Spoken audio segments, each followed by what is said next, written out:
A 1.200 metros de altitude, diretamente de Sopra Bolzano, eu sou Guto Brignoli. E eu sou Miguel Teixeira. E nós estamos aqui para mais um podcast Faça-se a Música, sempre das alturas, aqui do norte da Itália, em Bolzano, quase na Áustria, onde a gente fica sempre indeciso se acorda, fala buongiorno, guten Morgen ou grüß Gott, né, Miguel? A gente fica aqui indeciso e no final, entre essas indecisões de nossa vida, decidimos voltar ao português para fazer esse podcast com vocês semanal. Agora saiu Buongiorno. Buongiorno. Sorocaba, né? O Buongiorno de Sorocaba. Ou então daquele filme Inglourious Basterds, do Buongiorno. Cena memorável. Entre algumas cenas do... quem fala isso foi, eu acho que é o Brad Pitt, né? Aquele filme. Porém, voltemos ao Faça-se a Música. Falamos de música e não de cinema. Mas pronúncia é uma coisa importante hoje. Pronúncia é um tema importante hoje no nosso podcast. Que nós já fizemos um episódio sobre o canto gregoriano. Agora a gente vai fazer um volume 2 do episódio, que é baseado pega inspiração ali na notação em campo aperto, que é o nome do tipo de escrita musical com a qual começou a ser escrito o canto gregoriano. Hoje a gente está acostumado com a notação do canto gregoriano em notas quadradas, mas não é a primeira. A primeira era uma série de risquinhos, parecem umas letras árabes ou, sei lá, alguma escrita semítica, que indica desenhos melódicos, mas tem a sua lógica, não são... ou seja, não é uma simples representação visual da melodia, é já codificado, ou seja, os desenhos são codificados em significados. Exato, e um dos motivos de a gente também... Bom, primeiro que é um tema vasto, que é um tema que dá para fazer, dá para passar... Bom, tem gente que passa a vida realmente... É um tema em campo aberto, ou em campo aperto, como o próprio nome diz.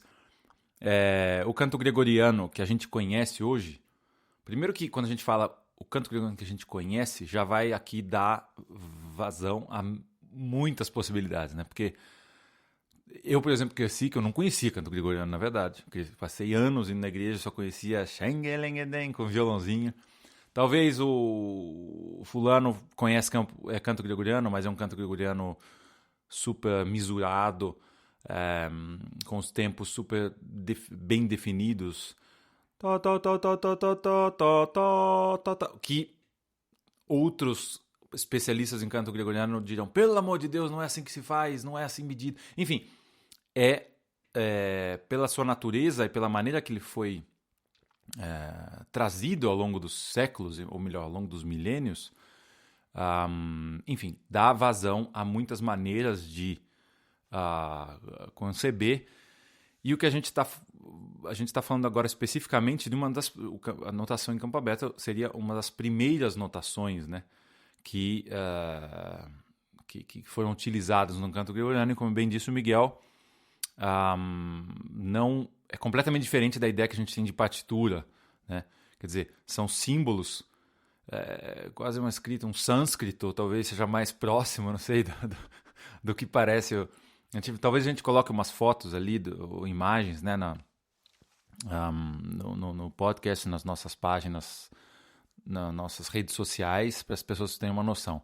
No momento em que vocês estão escutando o podcast, já foram colocadas essas imagens ao lado do nome ali na capa do episódio. Exatamente, é verdade. A gente se pergunta, mas a resposta já está dada. Esse é o mistério da gravação e do tempo. A gravação vai diretamente para a eternidade, já pertence ao eterno, mas eu aqui estou pensando hoje e vocês vão escutar daqui a alguns dias. Enfim. A gente tem que mentir um pouquinho para ter sincronização quando o pessoal escuta, né? A gente tem que dizer, vocês estão vendo que já foi colocado uma coisa, mas ainda não foi. Diálogos enigmáticos. A gente tem que mentir um pouquinho. Essa é uma realidade do mundo hoje. Todo mundo tem que mentir um pouquinho de algum jeito para poder Começa já quando é pequeno. Por exemplo, de onde vêm as crianças? É da cegonha. Então, esse é o mentir um pouquinho. É uma mentira saudável.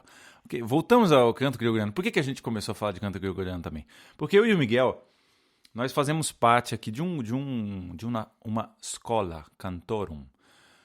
Ou uma schola cantorum. Eu teria que perguntar ao nosso amigo Clístenes os termos se é bruschetta, escola ou schola. Comunque, fato é que eu e o Miguel, daqui a pouco a gente tá indo pro ensaio a gente vai cantar na Páscoa. Aqui, por muitas, graças a Deus, a gente tá podendo fazer essas coisas.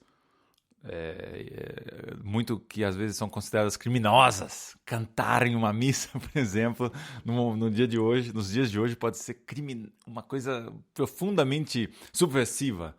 Pois é, eu e Miguel nos encontramos nessa fase que a gente está ensaiando a missa de Páscoa, muito, muito bonita, muito com uma romena, né? A Carmen, que é uma romena que mora aqui em Bolzano há poucos meses. E exato. Ela vivia em Mantova, se especializou em Roma, em canto gregoriano. Então nossos ensaios são assim densos, cheios de explicações sobre os símbolos e enfim, correções de coisas que a gente talvez tinha ouvido e ela não aqui, de acordo com os estudos mais recentes. Então, quer dizer, o canto gregoriano engloba uma gama de estudos, de estudiosos, né? Quer dizer, desde músicos, de especialistas em notação histórica, em arqueólogo talvez, porque o fulano acha uma partitura que tem milênios, enfim, uma gama enorme. Mas tem uma coisa interessante, né, Miguel, que é o canto gregoriano cresceu e se consolidou como tradição porque era uma coisa feita diariamente. As pessoas aprendiam, isso é certeza, de tanto repetir e não necessariamente sendo especialistas em determinadas notações, isso veio depois, mas justamente através da prática construindo aquilo que depois foi solidificado através dos tempos. Correto, Miguel? Correto. E agora, repisando uma coisa que nós já disséramos nos episódios anteriores, que o repertório ele era... ou melhor, o repertório do canto gregoriano tem o seu nome do Papa Gregório, que foi quem oficializou esse como o canto oficial da Igreja Cristã. E ele foi divulgado a partir de Roma, numa época em que não existia notação, através de cantores, né, que eram formados em Roma, aprendiam todo o repertório de memória e iam para as mais longínquas províncias do Império Romano do Ocidente divulgar do Ocidente e do Oriente também, porque na época não existia o cisma ainda, para divulgar o canto gregoriano, o canto cristão, né? As principais bases dele são o canto ambrosiano, e porque Roma era um saco de gato naquela época, né? Roma tinha de tudo no século VIII. Roma era a capital do Império Romano, então tinha os bárbaros que já tinham invadido aquilo lá. Tinha bizantino, o pessoal falava latim ainda na época, mas já um latim vulgar, que é a base, é a língua oficial da igreja justamente por isso, né? Então, esse canto se atribui a origem dele ao canto dos judeus, né? O canto dos hebreus. E ele era feito basicamente em uma nota só. Então a pessoa cantava ali a oração assim e depois fazia a cadência. Oh, que eu desafinei aqui. No final da frase. Fui improvisar aqui, mas... Bonito. Obrigado, Guto. Sim, mas o Miguel estava dizendo justamente falando sobre essa característica que é muito presente na melodia. Ele está dizendo, você acabou de falar, né, Miguel, dessa melodia, essa coisa monódica, né? Essa melodia que fica, que é única, uma nota só, e no final tem essa cadência, isso, se eu não me engano, é uma tradição que vem muito forte dos hebreus, né? Na maneira de ler os salmos e de cantar os salmos. Mas depois, justamente, como estava dizendo o Miguel, tem é uma hipótese muito provável, obviamente, que esse universo que existe, cultural que existia em Roma, e que em Roma de maneira muito presente, obviamente trazia influências, né, para o canto gregoriano. A gente pode imaginar que talvez na paróquia mais, não sei, que na igreja, né, não sei nem dizer se chamaria paróquia naquele período, mas enfim, mas numa igreja um pouco mais afastada do Vaticano, talvez tinha a presença de algum grego com a mãe que casou com um bárbaro e que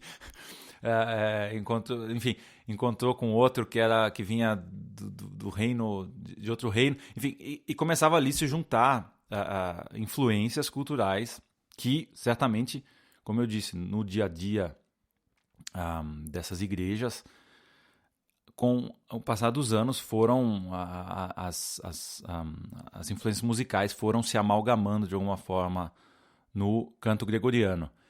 E justamente a gente, para não perder a notação em campo aberto, que o Miguel é o maior especialista, ela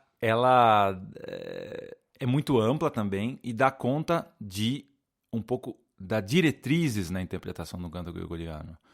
O que eu costumo dizer, ou melhor, foi uma das coisas que me chamou a atenção, quando eu comecei a estudar Neue Musik, música contemporânea, e que eu via a notação de alguns compositores que falam de improvisação, por exemplo, vai tocar aqui essa nota, você pode tocar de um si ao ré e voltar para um sol sustenido, ou então ficar nesse universo, nessa tessitura durante tantos segundos, por exemplo, né? Isso é uma ideia contemporânea. Você vai improvisar entre essas 3 notas, respeitando tal rítmica.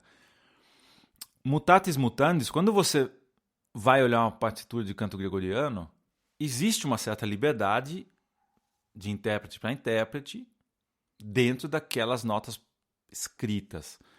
Na minha cabeça, eu comecei a pensar assim, de fato a improvisação realmente, e a ideia de ter uma certa liberdade sobre certas notas escritas não é uma coisa inventada no século XX, né? Não digo que o canto gregoriano de forma nenhuma é improvisado, mas a maneira da notação em campo aberto ela permite uma interpretação, obviamente, que respeita o indivíduo. Correto, Miguel? Correto. A notação em campo aberto, na verdade, a diferença dela entre ela e a notação quadrada é que ela não tem as alturas das notas definidas. Mas, se a gente combinar a notação com a notação quadrada, que a gente chama, que são a notação com as notas quadradas no tetragrama, com a notação em campo aberto, a gente pode ter uma ideia de rítmica e de alturas. Mas a rítmica é sempre uma ideia muito abrangente, né? Então ele diz ali quais notas são intensas e quais notas são leves.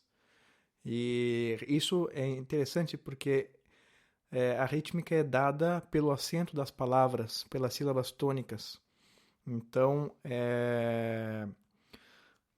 nós temos justamente escrito na notação em campo aberto as notas que são intensas, os sons intensos, quando eles não são dados no texto. Porque as sílabas do texto que são tônicas, elas pressupõem, para eles era óbvio que elas eram intensas, então, portanto, ou mais fortes ou um pouquinho mais alargadas, melhor ainda, um pouquinho dos dois. E isso permite um ritmo muito elástico que se perdeu, né, na música quando a gente começou a escrever e medir a música, ou seja, na música mensurada, se perdeu essa elasticidade do ritmo que é dado justamente pela palavra. Outras coisas que se perderam, por exemplo, do canto gregoriano para a música mensurada são as pulsações, né? Então, por exemplo, quando se faz terra, esse são pulsações que são muito comuns no canto gregoriano, que depois na música acabou se perdendo, né? Por exemplo, quando a gente dá para um violino 3 notas uma atrás da outra, Geralmente os instrumentistas de cordas são tanto mais habilidosos quanto menos se sente a diferença das notas, né? Quando menos se sente a troca do arco entre as notas, tanto mais virtuoso é o músico. Então, esse tipo de pulsação a gente perdeu, a gente não tem modo de descrever. E justamente no gregoriano eles eram muito comuns, né? Eu acho que é difícil encontrar um canto gregoriano de uma certa elaborado de certa forma que eu vou explicar depois, que não tenha esse tipo de pulsação, né? Você está falando do instrumento de cordas, né? Na verdade, estava pensando aqui, a gente tá pedindo para que o ouvinte use a imaginação, mas aqui isso seria um ligado com um staccato, né? Na notação contemporânea, por assim dizer. Mas a pulsação vinha muito também da palavra, né, Miguel? Eu até poderia pegar um exemplo aqui. Bom, aqui a gente tem um exemplo justamente no comúnio da missa de Páscoa. Pascha nostrum immolatus est Christus. Aleluia. Itaque epulemur in arzimis. Christus é nossa Páscoa imolada, aleluia. Não vou entrar aqui na tradução, porque o Clístenes é nosso ouvinte, ele vai me dar nota baixa. Mas eu quero... A gente tem uma frase aqui que diz Itaque. A gente que fala português é fácil de imaginar, que nem Itaquaquecetuba, Itaque. Então, o acento seria I, só que aqui tem um acento no I, Itaque, ok? Aí, o que acontece na música é assim. Itaque.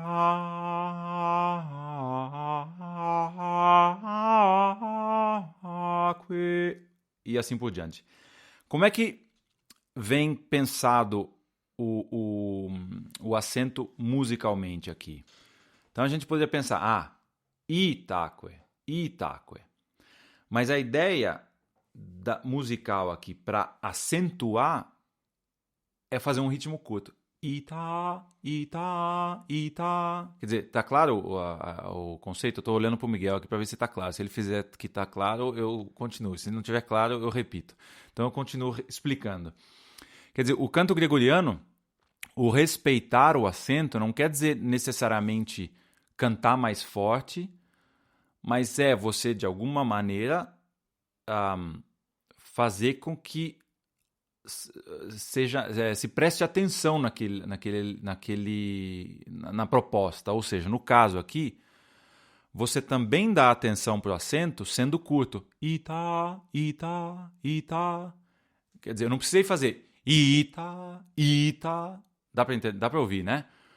Mas é uma maneira de mostrar que existe uma diferença, uma proposta diferente no som da palavra, né? Quer dizer, eu estou aqui citando um dos exemplos que musicalmente das quais o canto gregoriano se utiliza, repito, também através dos tempos na interpretação, mas a notação de campo aberto dá essa variedade de possibilidades para a interpretação de uma ideia musical. O Miguel fez uma cara de que, Guto, você vai ter que fazer outro programa para explicar o que você estava dizendo agora. Não, eu estava lembrando agora que o canto gregoriano, na verdade, ele vem de uma vontade de botar por escrito a melodia da própria voz, né? Quando a gente não percebe, mas quando nós falamos, nós usamos uma melodia também. E justamente a melodia da voz da pessoa, a melodia na qual ela fala, é o que define o sotaque, muito mais do que a pronúncia, né? Então, por exemplo, a gente tem um sotaque muito, muito conhecido, que é a do Nordeste, que é justamente representado pela intervalo de quinta descendente no final das frases. Esse aqui é uma quinta. E, por exemplo, no Rio Grande do Sul, a gente usa muita amplitude da melodia na qual a gente fala, principalmente nas perguntas. ou nas exclamações. Exemplo? Que tava falando, Guto? Por exemplo, uma pergunta, né? Vai do grave para agudo. Isso é justamente... E a gente não percebe quando a gente fala, porque a gente está muito acostumado com isso. Mas, quando nós falamos, nós usamos uma melodia. Tanto é verdade que nós usamos melodia quando nós falamos, que, por exemplo, eu digo, eu fui claro. Eu fui claro? Você entende que eu fiz uma afirmação que eu perguntei justamente pela melodia. Não existe nada no som das palavras que eu usei que defina um ou que defina o outro. E o gregoriano, justamente, ele não só consolida a melodia com a qual são ditas as coisas, como ele adorna, né? E trabalha como se fosse uma filigrana a melodia naquilo que se fala. Foi claro? O quê?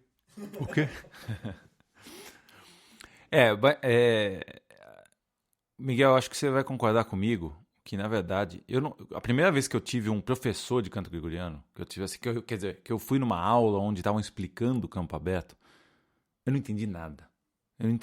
Ele falava, não, esse sinal aqui serve para fazer isso, aquilo, outro, blá, blá, blá, blá. Aí o que acontece? Aí o cara cantava. Aí eu falava, agora eu tô começando a entender. Então, tô aqui, não estou fazendo conversa de aluno preguiçoso, mas o canto gregoriano, ou você canta, e, né, você tem que aprender as coisas, mas tem que estar ali cantando, né? Aí as coisas começam a fazer um sentido. Como você bem disse, como a gente quando fala. Ninguém, como você diz, o sujeito no Nordeste, o sujeito no Rio Grande do Sul, o sujeito na Itália, não é que você ensina seu filho falando, não, filho, vem cá que eu vou te ensinar como é que se fala aqui. Talvez o gaúcho faça isso, só de medo que o gaúcho... Não sei. Sacanagem, né? Tá cheio de gaúcho ouvindo. Não é que você senta com seu filho e vai explicar o sotaque. Não, né? Não é isso, ué. Nem a... Pega de ouvido. O pega de ouvido aí. O canto gregoriano, eu acho que é uma da... E aí a beleza dele, ele tem que estar de maneira muito efetiva coligado à prática, né? E então, na verdade, o nosso programa também é um convite aí. Eu já fiquei sabendo de umas escolas cantorum no sul, não me lembro das cidades. Mas quem puder ir procurar, sabe, se mete lá a cantar canto gregoriano, e porque acho que é a melhor maneira de poder realmente começar a participar desse universo de maneira visceral, né? E o campo aberto apesar de ele vem depois, assim como nasceu na história, né? A notação, como a gente disse, nasce depois da prática. Diga, Miguel.